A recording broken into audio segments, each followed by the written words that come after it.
રામ સૌને જય સિયારામ, જય શ્રી કૃષ્ણ, હરિઓમ.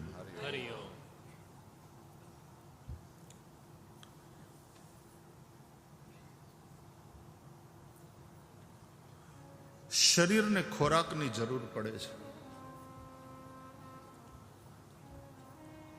પાણી વગર જીવાતું નથી અને પ્રાણવાયુ ઓક્સિજન વિના રહેવાતું નથી. ખાવું પીવું શ્વાસ લેવું આ કોઈ હોબીની વાત નથી, એ જીવનની અનિવાર્યતા છે. એમ જ્યારે આપણને એમ લાગશે કે સત્સંગ એ શોખની વાત નથી, એ જીવનની અનિવાર્યતા છે, ત્યારે સત્સંગનો મહિમા સમજાશે. કથામાં આવતા હોય એમ કે અમને કથાનો સાંભળવાનો બહુ શોખ, ન આવતા હોય એ લોકો ઘણીવાર એવું કે અમે બધામાં નથી માનતા. તમે કોઈ દિવસ એવું કીધું કે અમે રોટલીમાં નથી માનતા, અમે પાણીમાં નથી માનતા, શ્વાસ લેવાની અમને હોબી નહીં, અમને શોખ નહીં? આવું ક્યારેય અને એવું બોલે તો એ બેવકૂફ ગણાય. વાલા, સત્સંગ આપણા માટે અનિવાર્યતા છે. કરહી સદા સત્સંગ, તુલસીદાસજી કહે છે. આ સદા શબ્દ શું કામ લગાડ્યો હશે? અરે અન્નની બાબતમાં તો કદાચ તમે ક્યારેક નકોરડો ઉપવાસ કરો, એકાદશીનું વ્રત હોય, અમે કાંઈ નથી ખાતા, અને એ વ્રતનો મહિમા, તમે એક દિવસ રહી શકો ભૂખ્યા. ક્યારેક કદાચ કોઈ એવી પરિસ્થિતિમાં તમે ફસાયા હોય તો થોડા દિવસ પણ અન્ન વગર કાઢી નાખવા પડે. ધરતીકંપમાં ઘણીવાર જે લોકો નીચે દબાઈ ગયા હોય ને 3-3, 4-4 દિવસ પછી એ બહાર નીકળતા હોય છે, જીવી જતા હોય છે.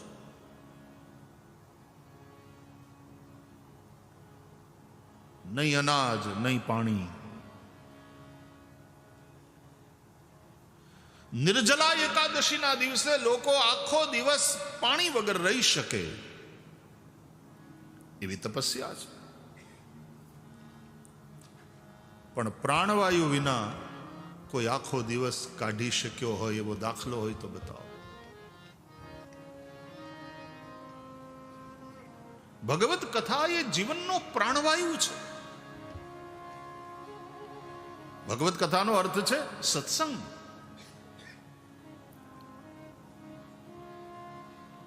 મનને સતત માંજતા રહેવું પડે છે, નહીં તો મન બગડે છે, અને મન બગડે જીવન બગડે. આપણે ત્યાં ગુજરાતમાં આપણે અમુક એવી સેઈંગ, એવી કહેવતો બનાવી છે. દાળ બગડે એનો દિવસ બગડે. ઘણા ચાના શોખીન હોય એ વળી જુદું કહે છે કે ચા બગડે તો એનો દિવસ, પણ દાળ બગડે એનો દિવસ બગડે, અથાણું બગડે એનું વરસ બગડે. પછીનું થોડું આકરું છે.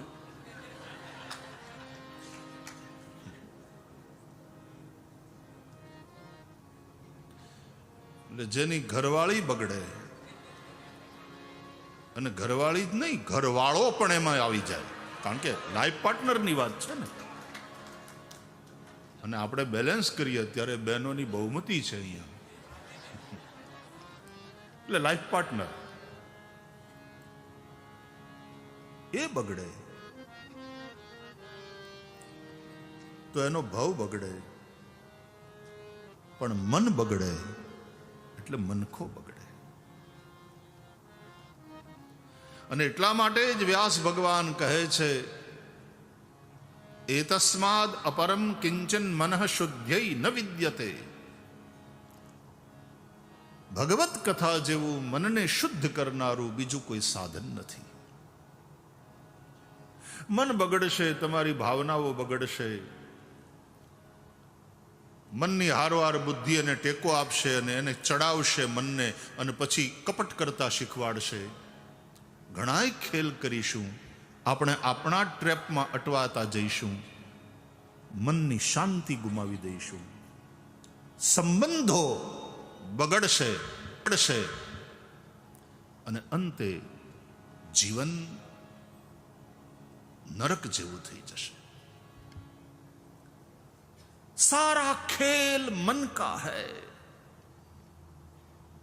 શાસ્ત્રો કહે છે, મન એવ મનુષ્યાણામ કારણમ બંધ મોક્ષયો. મનુષ્યના બંધન અને મનુષ્યની મુક્તિનું કારણ એનું મન જ છે. અને એટલા માટે ભગવદ્ ગીતામાં વિભૂતિ પોતાની કૈકેયીએ બતાવતા ભગવાન શ્રી કૃષ્ણ કહે છે, ઇન્દ્રિયાણામ મનશ્ચાસ્મિ. ઇન્દ્રિયોમાં મન હું છું. મન એ ઇન્દ્રિયોનો મોનિટર છે, એટલે ઈ કમિટીનો લીડર કહેવાય. તમે કેમ બધી અહીં કમિટીઓ બનાવી છે? મેં એમ સાંભળ્યું છે કે અલગ અલગ કમિટી છે. ભોજન માટેની કમિટી, ટ્રાફિક કંટ્રોલ માટેની કમિટી, મંડપની વ્યવસ્થા જોવા કરવા, અને એવું બધું બનાવવું પડે, હરખી રીતે બનાવવું પડે, સારી રીતે આયોજન કરવું હોય તો. એમ આ શરીરમાં બધી કમિટીઓ બનેલી છે. એમાં જે ઇન્દ્રિયો છે ને, એમાં 5 જ્ઞાનેન્દ્રિયો, 5 કર્મેન્દ્રિયો, અને એનો મોનિટર એટલે મન. અને જેમાં જે શ્રેષ્ઠ છે એ ભગવાનની વિભૂતિ છે. જળાશયોમાં સાગર સૌથી શ્રેષ્ઠ છે. સાગરની પાસે જેટલું પાણી છે એટલા બીજા કયા જળાશય પાસે છે? અને એટલા માટે ભગવાન કહે છે, સરસામસ્મિ સાગરમ. જળાશયોમાં સાગર, સમુદ્ર હું છું. સ્થાવરાણામ હિમાલય. પર્વતોમાં હિમાલય હું છું. એવરેસ્ટની ચોટી ઉપર પહોંચવા માટે દુનિયાના કેટલાય પર્વતારોહકો ઉત્સુક હોય છે, અને એવરેસ્ટ સુધી જઈ આવે તો એને ખાતે એક બહુ મોટો રેકોર્ડ, એક મોટી ઉપલબ્ધિ એને ખાતે નોંધાય. એ જ રીતે ભગવાન કહે છે, ઇન્દ્રિયાણામ મનશ્ચાસ્મિ. ઇન્દ્રિયોમાં મન હું છું. તો મનનો આટલો મોટો મહિમા છે. મન પ્રસન્ન હોય તો કેવું, હેવ એ ગુડ ડે, એવું કહો ને તમે બધા. જૈન પરંપરામાં એવું પૂછવાનો એક રિવાજ, શાતામાં છો? મનની શાંતિ. અને જ્યાં સુધી મનની શાંતિ નહીં હોય ત્યાં સુધી આપણે ભલે મિલિયનર હોઈએ, આપણે સુખી નથી. અશાંતસ્ય કુતઃ સુખમ, ભગવદ્ ગીતા કહે છે. જેના જીવનમાં શાંતિ નથી એના જીવનમાં સુખ ક્યાંથી? અને મનની શાંતિ ત્યારે સંભવ છે જ્યારે મન શુદ્ધ હોય. મનમાં કપટ, મનમાં વાસના, મનની મલિનતા એ મનને અશાંત કરે. સંપૂર્ણ વિશ્વની અંદર વ્યક્તિથી માંડી, પરિવારથી માંડી, સમાજથી માંડી અને વિશ્વ પર્યંત આવશ્યકતા છે શાંતિની. અને એટલા માટે આપણે ઉપનિષદના મંત્રોના અંતે 3 વાર બોલીએ છીએ, ઓમ શાંતિ શાંતિ શાંતિ. ઓમ સહનાવવતુ સહનૌ ભુનક્તુ સહ વીર્યં કરવાવહૈ તેજસ્વિનાવધીતમસ્તુ મા વિદ્વિષાવહૈ. ઓમ શાંતિ શાંતિ શાંતિ. ઓમ પૂર્ણ પૂર્ણમદઃ પૂર્ણમિદં પૂર્ણાત પૂર્ણમુદચ્યતે પૂર્ણસ્ય પૂર્ણમાદાય પૂર્ણમેવાવશિષ્યતે. ઓમ શાંતિ શાંતિ શાંતિ. ઓમ દ્યૌઃ શાંતિરંતરિક્ષગું શાંતિઃ પૃથિવી શાંતિરાપઃ શાંતિરોગધયઃ શાંતિઃ. શાંતિ શાંતિ શાંતિ. વનસ્પતયઃ શાંતિઃ ઓષધયઃ શાંતિઃ.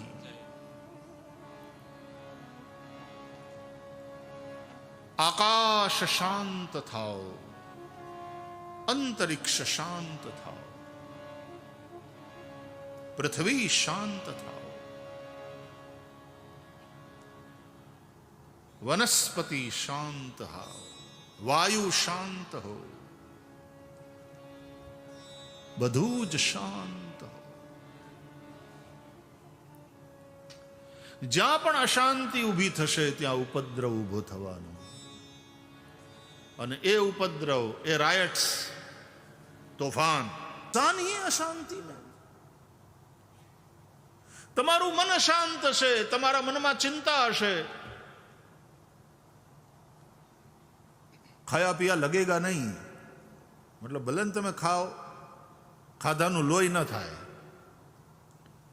તમારું શરીર દુબળું થતું જાય ચિંતાને કારણે. ચિતા તો ચિતા સમાન છે ને. ચિંતા અને ચિતા એક જ મીંડાનો ફેર છે. ચિતા અને ચિંતામાં ચિંતા, ફિકર. એટલા માટે આપણે આપણા સ્વજનની સાથે વાત કરી એટલે ફિકર નહીં કરતા, તમે કઈ ચિંતા નહીં કરતા, બધું બરાબર છે, બધું થઈ રહેશે, કોઈ ચિંતા નહીં. સતત આ વાત કરીએ, મતલબ મન ચિંતાથી રહિત હોય. ચિંતન કરો હરિનું, પણ મન ચિંતાથી રહિત. ચિંતા કાપિન કાર્યા નિવેદિતાત્મભિ કદાપિતિ ભગવાન અપી પુષ્ટિસ્થો ન કરિષ્યતિ લૌકી કિમ ચ ગતિમ. કિમ ચ ગતિમ. અને એટલા માટે વૈષ્ણવ ક્યારે ચિંતા ન કરે, ભક્ત છે ક્યારે ચિંતા ન કરે, એ ચિંતન કરે. કારણ કે ભક્ત એટલે વિશ્વાસ. બિનો વિશ્વાસ ભક્તિ નહીં. અને વિશ્વાસ હોય, ભરોસો હોય ભગવાનમાં,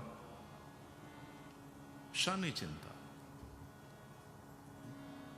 ચિત્ત તું શિદને ચિંતા ધરે, કૃષ્ણને કરવું હોય તે કરે.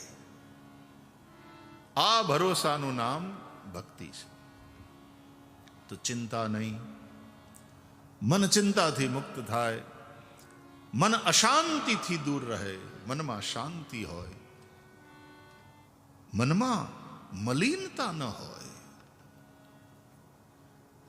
એ માટે સંપૂર્ણ કોન્સન્ટ્રેટ કરી વાતને મન ઉપર, કે આ મન શુદ્ધ થવું જોઈએ, આ મનની મલિનતા દૂર થવી જોઈએ. અને વ્યાસ ભગવાન કહે છે કે મનની મલિનતાને દૂર કરવા માટે ભગવાનની કથા એ સૌથી શ્રેષ્ઠ સાધન છે. એકવાર મલિનતા દૂર થઈ ગઈ એટલે પછી કથાની જરૂર નહીં એમ નહીં. સદા સેવ્યા શ્રીમદ ભાગવતી કથા, એવું કહ્યું છે વ્યાસજીએ. અમુક તમારે લાઈફ સેવિંગ ડ્રગ્સ હોય, મેડિસિન હોય, તો એ લેવી જ પડે જ ને, જિંદગી ભર લેવાની હોય.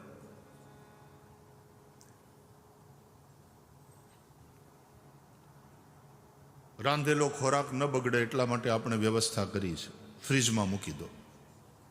અમુક ઇન્જેક્શન, અમુક દવાઓ અમુક ટેમ્પરેચરમાં રાખવાનું કે ફ્રીજમાં મૂકી દો. ફ્રૂટ્સને અંતે ખરાબ ન થાય, કોલ્ડ સ્ટોરેજમાં અથવા તમે તમારા ઘરના ફ્રીજમાં મૂકી દો. તો ખોરાક ન બગડે એના માટેની વ્યવસ્થા છે, મેડિસિન ન બગડે એના માટેની વ્યવસ્થા છે, ફ્રૂટ ન બગડે, શાકભાજી ન બગડે એના માટેની વ્યવસ્થા છે. માણસ ન બગડે એની કંઈ વ્યવસ્થા ખરી? કારણ કે આ બધાય કરતાં વધારે મહત્વનો હોય તો એ માણસ છે. અને માણસ બગડે. આજે તકલીફ એ છે વિશ્વમાં અશાંતિ એટલા માટે છે કે માણસ બગડ્યો છે, હળી ગયો. હા, સૌરાષ્ટ્ર વાળા તો ગાળ્યું તો એવી નવી નવી કાઢે, કાઠિયાવાડી ગજબ. અમારે ત્યાં એક સૌરાષ્ટ્રમાં ગુસ્સામાં આવીને કોઈને ગાળ આપવી હોય ને તો એકદમ ગુસ્સામાં આવીને એમ કે એ હડેલ,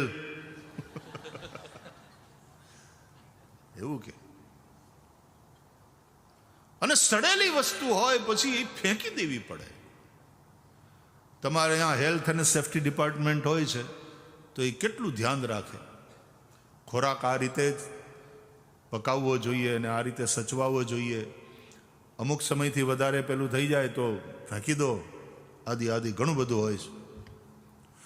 અમારે ત્યાં તો બહેનો ઘઉંનો લોટ બાંધીને પછી જેટલી રોટલી થાય એટલી કરી ખવડાવી, બાકીનો લોટ ફ્રીજમાં રાખી મૂકે. એના જેવું ખતરનાક બીજું કાંઈ નથી. હા બહેનો, ઘઉંનો બાંધેલો લોટ તમે ફ્રીજમાં રાખીને પછી બહાર કાઢીને રોટલી વણીને ખાઓ, આરોગ્યને માટે નુકસાનકારક એના જેવી બીજી કોઈ વસ્તુ નથી. અને એટલા માટે આપણા શાસ્ત્રોમાં એ વાસી ખોરાકની ના પાડી. ભલે 2 જ આઈટમ બનાવીને ખાઓ, પેટ ભરી લો, પણ તાજું ખાઓ. ત્યારે બનાવીને, અમારે ઇન્ડિયામાં તો સુખી એવા, ભલે ઝૂંપડામાં રહેતો હોય માણસ પણ આમ સુખી હોય. ઘણા એવા સુખી હોય જમવા બેસે એના પોણા કલાક પહેલા તે રસોઈમાં જવાનું, અને પોણા કલાકમાં એ જે રસોઈ બની હોય એ પછી ઉતરતી રસોઈ, એના જેવી મજા બીજી કોઈ નથી. ઇવન તે જ દિવસની દાળને તમે 3 વાર ગરમ કરો ને પછી ખાઓ અને એને બદલે ઉતરતી રસોઈ તમે જમો, એ બંનેમાં પણ બહુ ફરક છે. અડધા તો આપણે આપણા લખણે માંદા પડીએ છીએ. આપણું આળસ, તાજું ખાવાનું. યાત યામમ ગત રસમ, એવો ખોરાક નહીં. ભગવાને ભગવદ્ ગીતામાં પણ ખોરાકના 3 પ્રકાર બતાવ્યા: સાત્વિક ખોરાક, રાજસી ખોરાક અને તામસી ખોરાક. યાતયામમ એટલે વાસી, ગત રસમ એમાંથી રસ જતો રહ્યો હોય, શુષ્ક થઈ ગયું હોય, એવું અન્ન નહીં. તો માણસને બગડતો અટકાવવા માટેની વ્યવસ્થા એટલે સત્સંગ, એટલે ભગવત કથા. માટે સદા સેવ્યા, સદા સેવ્યા, સેવ્યા. 1 કલાક ફ્રીજમાં રાખી મૂકો ને પછી બહાર પેલું કે આજે તમે 7 દિવસ રાખી મૂકો અથવા અને પછી ફ્રીજમાંથી બહાર કાઢી લ્યો, ન બગડે. કથા સદા સેવ્યા છે. સત્સંગ કરહી સદા સત્સંગ, નિત્ય કરવાની વસ્તુ છે. इसलिए सदा सेव्या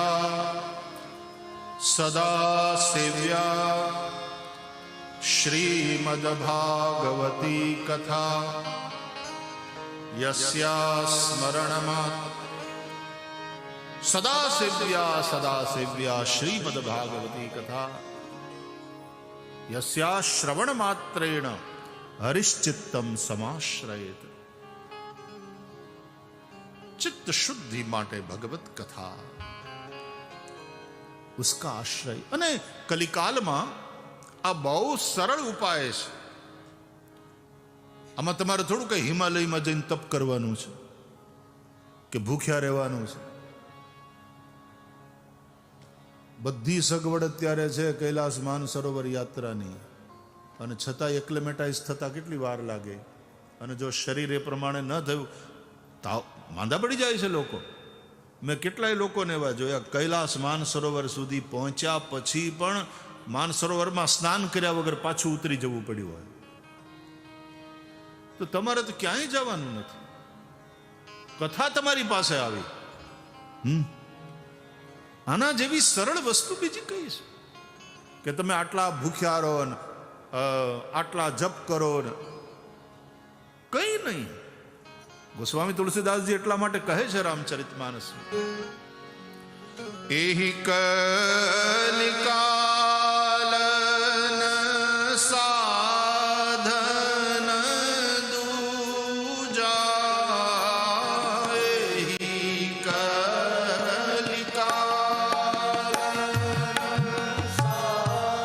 सब गाइए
તુલસીદાસજીએ સ્પષ્ટ કહ્યું કે આ કલિકાલમાં ભગવત પ્રાપ્તિનું, અને ભગવત પ્રાપ્તિ એટલે જો હાથ પગ વાળા, ચતુર્ભુજ, અવયવ વાળા ભગવાનને જે ન માનતા હોય તો ઉપનિષદોનો બ્રહ્મ તદે જતી તન નહીં જતી તદ દૂરે તદવંતી કે, ઉપનિષદો જેને કહે છે એવો પરબ્રહ્મ નિરવયવ નિર્વિશેષ, આ બધા શબ્દો તમને ભારે લાગશે. તમે ઘી ખાધું જ નથી, તકલીફ એ છે તમને ઘીની વાસ પણ નથી સહન થતી, અને એના કરતા તકલીફ વધારે કે ડોક્ટરો ના પાડે છે. જ્યારે આપણા વડીલોએ ઘીને અમૃત કહ્યું, ઘી અમૃત છે. કયું ઘી? ગાયનું ઘી. કઈ ગાય? જર્સી નહીં.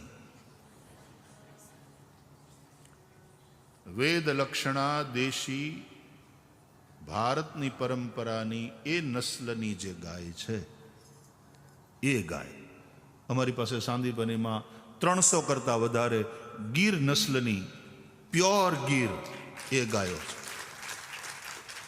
અને અમારા છોકરાઓ એ ગાયોનું શુદ્ધ દૂધ પીવે છે અને વેદ ભણે છે. આજે દૂધ ભેળસેળિયા થઈ ગયા, પણ તમારે અહીંયા ઇંગ્લેન્ડમાં એ સારું છે, ખાવા પીવાની ચીજો બધી એકદમ ભેળસેળ નહીં ને, અહીંયા ચોખ્ખું ને, એટલું સારું. હું ફ્રૂટ ખાઉં છું તો એ કેવા આમ ગમે આપણને, રસીલા છે.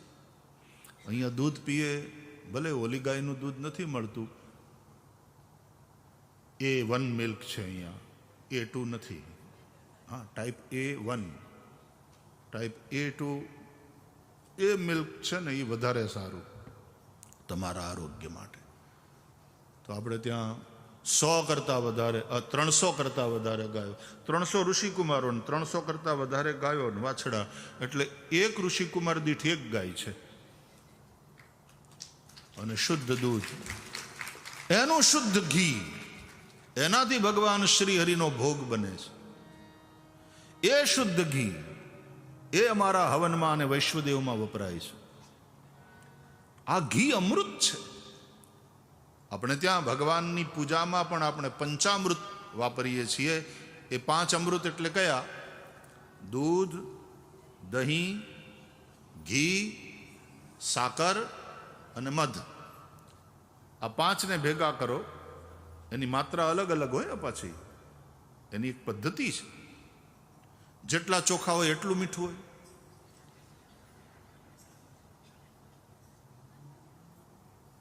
ખીચડી બનાવવાની હોય તો 1/2 કિલો ચોખા, 1/2 કિલો મગ અને 1/2 કિલો મીઠું નાખો, 1/2 કિલો હળદર નાખો.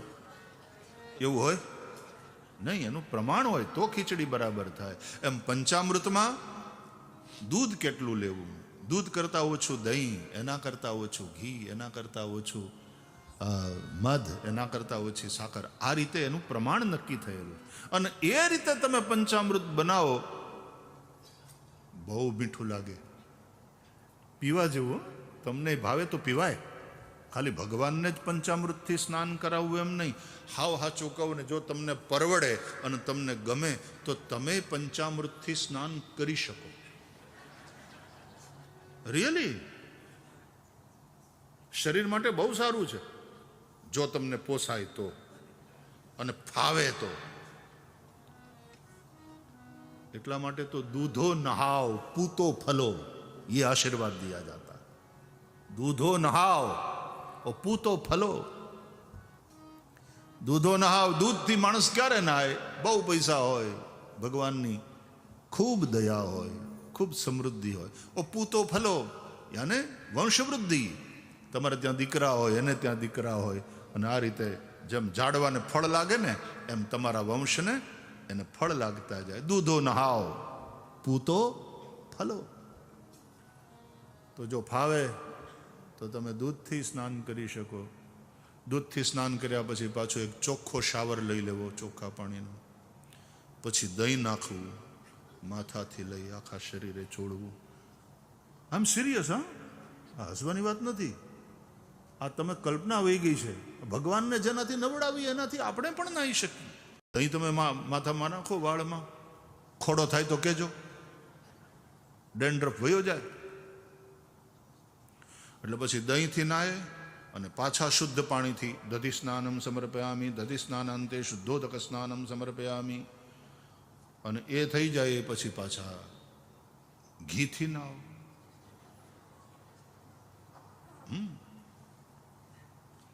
ડરો નહીં, એમાં કંઈ ગંધાશો નહીં તમે. એકદમ સ્કિન એટલી સરસ થઈ જશે. જો ડ્રાય સ્કિન હોય ને એ જતી રહે. પછી પાછું ચોખ્ખું પાણી, શાવર, ચીકણું ચીકણું થઈ જાય. હવે લ્યો મધ, અને મધ ચોપડો ઘસી ઘસી, એટલે ઓલે ઘીની ચિકાશ ધીમે ધીમે ઓછી થઈ જશે. અને મધથી એવી રીતે નાશો ને, ગ્લો. પછી જોજો તમે તમારી સ્કિનનો ગ્લો. આ તમારી ફેર એન્ડ લવલી બધા તો અત્યારે આવ્યા,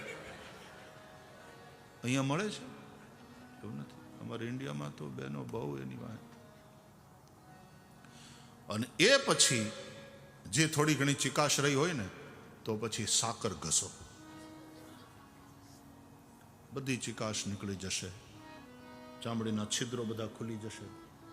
અને પછી પાછા બરાબર શાવર બાથ લ્યો. એને કહેવાય અભિષેક સ્નાન. પંચામૃત સ્નાન પૃથક પૃથક મંત્રથી થાય. પછી એક તંત્રેણ પંચામૃત સ્નાનમ, પાંચેય અમૃતને ભેગા કરી અને એક સાથે એનાથી સ્નાન કરવાનું. એકતંત્રેણ પંચામૃત સ્નાનમ સમર્પયામિ પંચામૃત સ્નાનાંતે શુદ્ધોદક સ્નાનમ સમર્પયામિ. અને પછી ગંધોદક.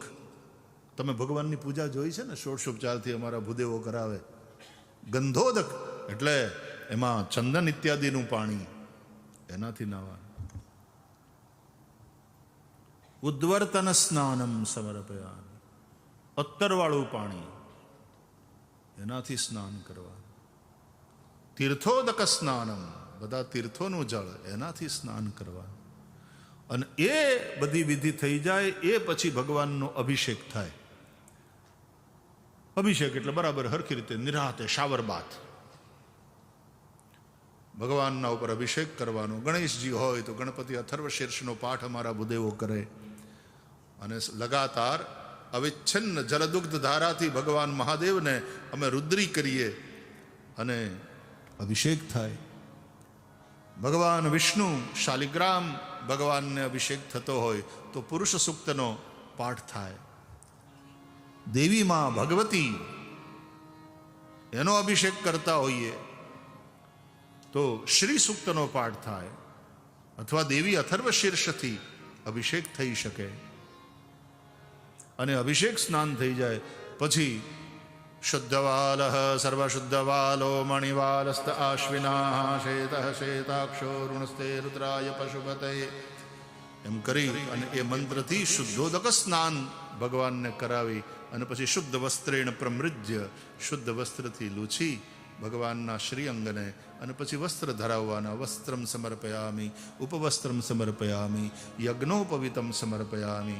ચંદન કરવાનું, અક્ષત, પુષ્પ, પુષ્પમાળા, તુલસી અને અહિરિવ ભોગૈ પ્રજેતિ બાહુંજાયા હેતિમ પરિબાધમાનઃ હસ્તગ્નો વિશ્વ. આ મંત્ર દ્વારા અબિલ ગુલાલ અને એ બધાથી ભગવાનની પૂજા કરવાની, એ ચડાવવાની. કેમ તમે પફ પાવડર કોસ્મેટિક્સનો નથી ઉપયોગ કરતા? આ બધાથી શીખ્યા છીએ. અને એકદમ ભગવાન તૈયાર થઈ જાય, સુંદર શ્રૃંગાર કર્યા હોય ઠાકોરજીના, એ પછી ધૂપમ આઘ્રાપયામી દીપકમ દર્શયામી. ક્યા વાત! દીવો કરવાનો